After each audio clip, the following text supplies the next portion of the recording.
Hello again, this is Heretic Prince. The Witcher 4 trailer dropped and it revealed that Ciri is now the star of the game. And of course, with a change to a strong female protagonist, and a different graphics engine making Ciri look quite a bit different, there came the fears that CD Projekt Red had made The Witcher woke. And while other people seem to think that's an absolutely asinine thing or conclusion to come to, I can understand why people would think that. Humans are beings of pattern recognition. If we keep getting beaten over the head with something, when somebody picks that thing up, we expect to get beaten over the head with it again. And we start to learn the telltale signs, but unfortunately this does cause us sometimes to jump to conclusions. Now I'm starting out here with a tweet from Actman because this is the usual defense that these people run with, and it's one of the worst defenses ever. Here he says, "What do you mean you can't goon to this? Are you for real? If you think Ciri is ugly, you might just be gay, dude. It's okay to be gay." As always, my counter argument is, so you're saying that an attractive character cannot exist in a game for any other purpose than for you to have a tug? Are you saying whenever you see an attractive lady on the street, you can't help yourself and you have to have a go at it? Young man, I suggest that you get a handle on that situation. I had the pleasure of watching a live stream by the 40K Empress along with Discuss Thing, and these two are no fans of the woke religion. But they broke down the trailer and they explain why they don't feel like it's woke. And I came to agree with them that there's just simply not enough information yet. But again, I don't blame people for immediately jumping to that conclusion. I mean, Projekt Red, has changed quite a bit. And from what I understand, that whole team is left and there's a whole new team. So with as little as we know, I'm going to look into an article in which the dev team discussed the game a little bit more.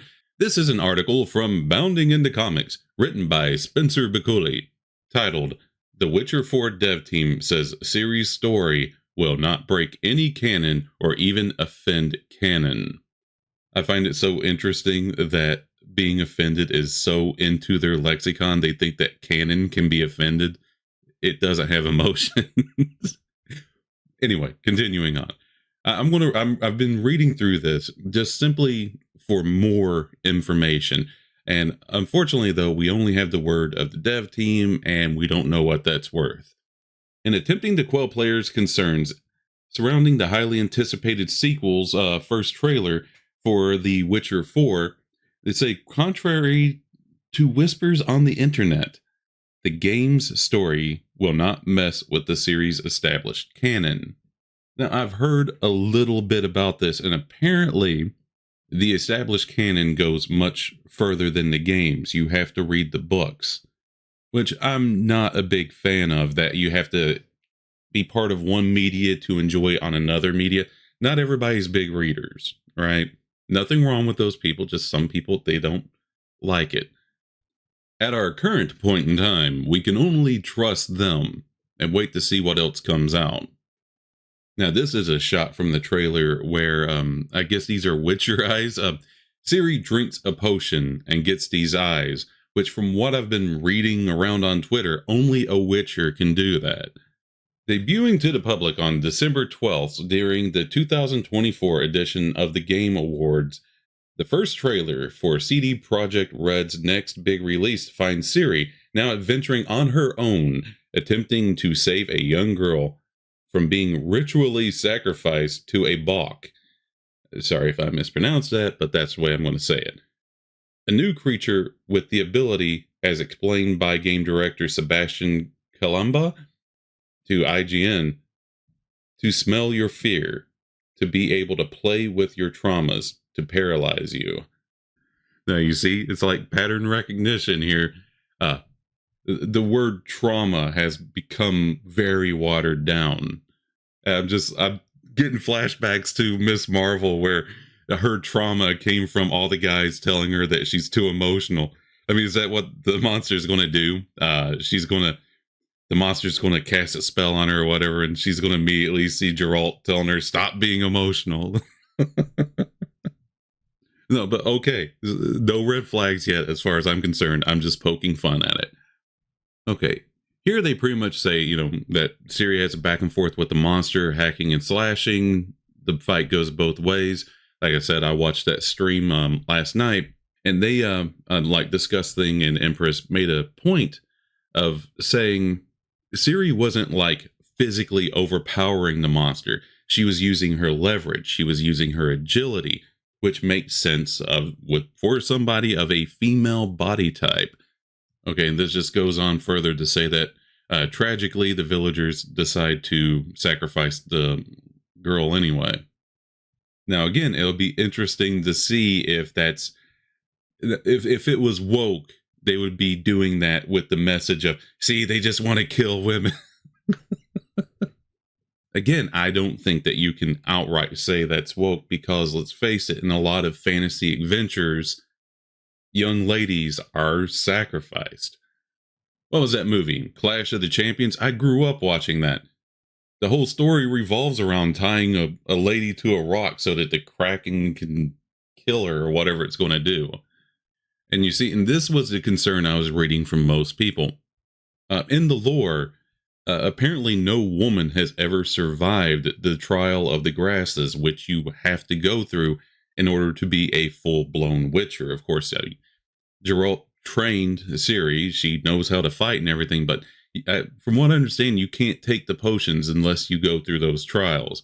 I don't know how it works. Sorry, I'm not a Witcher lore fan. And here's just a note that women are not prevented from taking the trials. Like, they don't say no women allowed. It's just that it's so physically taxing that typically only a man has the physicality to survive it. I'm sorry, I know that's a controversial thing to say these days, but men and women are physically different. If you don't believe me, you might want to ask your parents how you were made. Ask them how you got on this planet. Now, here's pretty much saying that CD Project Red, I have a hard time saying that, and the lore designer, Kyan Mayer, I'm sorry if I butchered your name there, it says that these changes to Ciri, her actually being a full-fledged Witcher, will not come to the detriment of the canon of the series. Now, from what I've been hearing, I guess in one of the books she does this. I don't know. Now, I'm just going to read this straight out. During a recent interview with IGN's Matt Purslow, after providing confirmation that Ciri had successfully completed the Trial of Grasses, Kalimba praised her new turn, asserting, "I love this grit in her." Well, yeah, she does look a bit gritty. Now, let's actually look at that for a second. Now, some people are saying that she's been uglied up. Again, I think this might be a false flag. I think that people, again, are being a little bit too sensitive to, like I said before, after you've been beaten over the head with something for so long, you start to see the pattern. It really sucks whenever you go to watch a movie or you buy a game and the messaging in it is men bad, white people bad. However, whenever it comes to the looks here, I think this is just a case of a different engine, which the engines were changed. I believe originally they went with CD Projekt Red's own engine, whereas now I think they're using Unreal 5. I could be incorrect about that, but I do know that these are two different engines.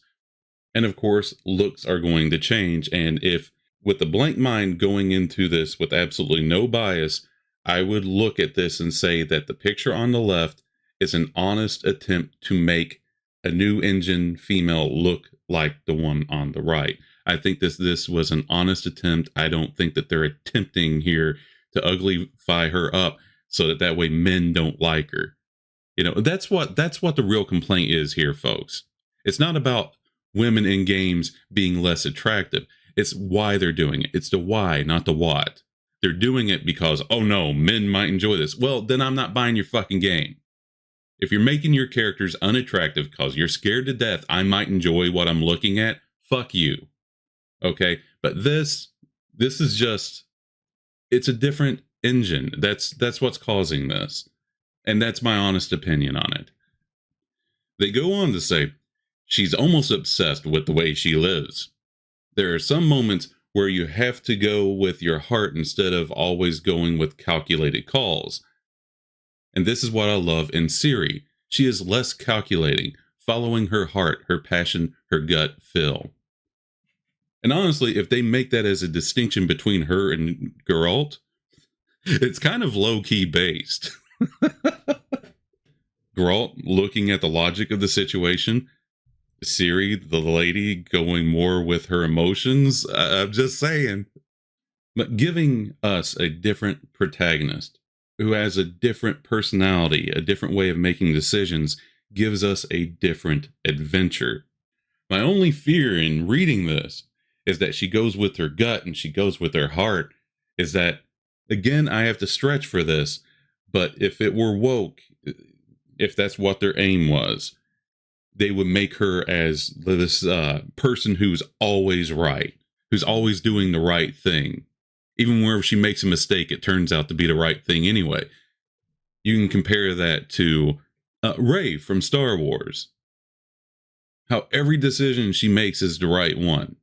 However, if I get The Witcher's reputation here, I think these games are meant to be kind of dark. And to me, a really good dark game in which you make your own decisions means that you're going to come across decisions where none of them are the right one, right? Something bad's going to happen no matter what you do. To me, that's also a good sign of a good D&D campaign. People get stuck in analysis paralysis and they're afraid to do anything like, oh no, there is no right decision. Yeah, that's the point, asshole. Sorry, I'm going off script. But again, with her going more with her heart and gut instead of logic, or not, I'm sure she's not devoid of logic. That's not what they're saying. Anyway, I can see this as a good thing so far. Again, I'm on board so far. And here's another point that I also want to bring up. Here it specifically mentions that Geralt was Ciri's mentor. Now, if you remember WandaVision, Doctor Strange was supposed to be in that show, but they decided to remove him because they could not bear the thought. The modern audience religion could not bear the thought of a man mentoring a woman. Because women are great just the way they are. They come out of the womb knowing everything. Shut up, stupid man. Evil penis bearer, you have nothing to offer me. But here, it seems like the fact that she was mentored by a man is embraced. And hopefully they treat that like that's a really honorable and great thing. Like, oh, man, she was trained by Geralt. You know, put some respect on it. She's about to form her own codex on her own terms. The way she actually deals with the monsters, the way she deals with quests, the adventures, it's her own unique way. Again, I see no harm there. I mean, she is a different person, a different character. As long as they don't mean unique way as in, I'm better than everybody at everything. Okay, but but then again, I can't even argue that because from what I understand, the Witchers are pretty badass. Oh, and here they just talk about how they're going to try their best to stick to canon, even though The Witcher 3 had multiple endings.